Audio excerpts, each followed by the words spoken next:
السلام علیکم۔ رابیل کی ڈائری میں خوش آمدید۔ درود پاک پڑھنے کے بے شمار فضائل اور برکات ہیں۔ حصول رحمت و برکت کے لیے ایک بار محبت سے خلوص سے درود پاک پڑھ لیتے ہیں۔ صلی اللہ علی محمد صلی اللہ علیہ وآلہ وسلم۔ عزیز ویورز، آج کی کہانی ہمیں عزیر سنائیں گے، تو آئیے انہی کی زبانی کہانی سنتے ہیں۔ میرا نام عزیر علی ہے۔ میں اور حدید آپس میں سگے چچا زاد تھے۔ وہ میرے چاچو کا اکلوتا بیٹا تھا۔ ہم 3 بھائی تھے، چاچو کی 4 بیٹیاں اور اکلوتا بیٹا حدید تھا۔ حدید مجھ سے 1-1.5 سال چھوٹا تھا، مگر سوچ سمجھ اور باتوں میں مجھ سے کئی گنا بڑا تھا۔ شاید یہ چاچو کی تربیت کا اثر تھا، مجھ پر میری امی کی بات و سوچ کا زیادہ اثر تھا۔ اصل میں ہم 3 بھائی تھے، ہماری کوئی بہن نہیں تھی۔ میری امی کو اس بات کا بہت غرور تھا۔ وہ چاچی کو بہت طعنے دیتی تھیں کہ ان کی 4 بیٹیاں ہیں۔ چاچو بھی چاچی کی طرح بہت صابر، برداشت کرنے والے سیدھے سادے آدمی تھے۔ چاچو اپنی بیٹیوں سے بہت محبت کرتے تھے۔ بیٹیوں کی اہمیت، عزت اور برکت کی ہر طرح کی مثالیں دیتے۔ یہی باتیں اور سوچ حدید لے کر پیدا ہوا تھا۔ چاچو کہتے تھے، یہ ان کا مخصوص جملہ تھا، بیٹیاں تو گھر کی رونق ہوتی ہیں، ان کے دم سے نہ صرف زندگی، گھر، دیوار، آنگن روشن ہوتے ہیں، ہنستی کھیلتی چہکتی پھرتی ہیں جیسے شور مچاتی چڑیاں۔ ہمارے گھر میں کوئی لڑکی نہیں تھی۔ ہمارے گھر میں بہت خاموش سناٹے کا راج ہوتا تھا اور میں اسی سناٹے کا عادی تھا۔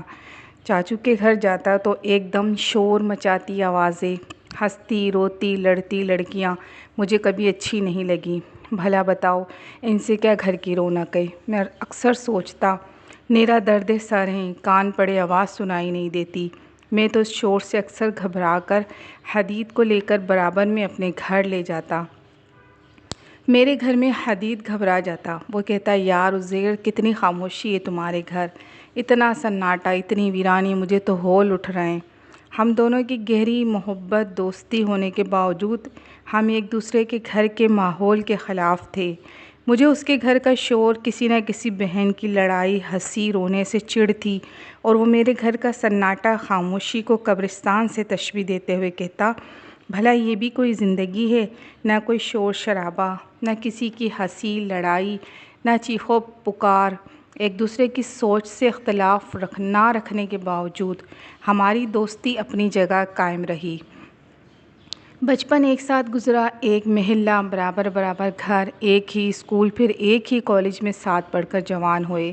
اس دوران امی کا بیٹوں کا غرور، طعنے تشنے زور و شور سے جاری رہے۔ چاچی اور چاچو حسب عادت صبر و شکر سے خاموشی اختیار کیے، بیٹیوں کی تعلیم پرورش، پھر شادیوں کی فکر میں مشغول ہو گئے۔ میرے دونوں بڑے بھائیوں کی شادی کا وقت آیا۔ عزیز رشتہ دار، محلے دار، سب نے امی پر زور دیا کہ چاچا کی 1-2 بیٹیوں کو بہو بنا لیں۔ خوش شکل ہیں، کردار، اخلاق، گھرداری میں بھی ماہر ہیں، مگر میری امی اپنی بے نام ضد کے آگے غیروں میں جا کر بیٹے بیاہ کر بہویں لائیں۔ چاچا جی نے ہمیں اپنی 3 بیٹیاں جاننے والوں میں سادگی سے بیاہ دیں۔ ہمارے گھر جتنی خاموشی اور سناٹے میں شادیاں ہوئیں، چاچو کی بیٹیاں اتنے ہی شور شرابے، ہنگامے، ہنسی مذاق جیسے ماحول میں رخصت ہوئیں۔ چاچو اپنی لاڈلی بیٹیوں کی رخصتی پر بہت روئے، کسی محلے دار سے شکوہ بھی کیا کہ سگے بھائی باوج نے کوئی ایک بھی میری بیٹی نہیں لی۔ تب مجھے پتہ چلا چاچو کا ارمان تھا کوئی ایک بھتیجا ان کا داماد بنتا۔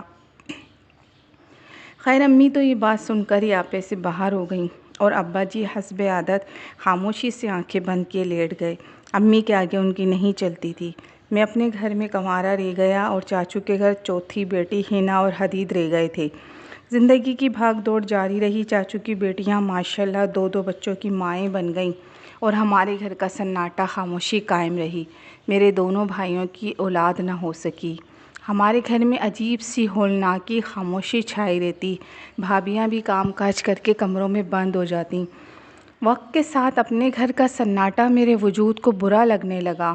میں اکثر چاچو کے گھر چلا جاتا، جہاں چاچو کی کوئی نہ کوئی بیٹی اپنے بچوں کے ساتھ موجود ہوتی۔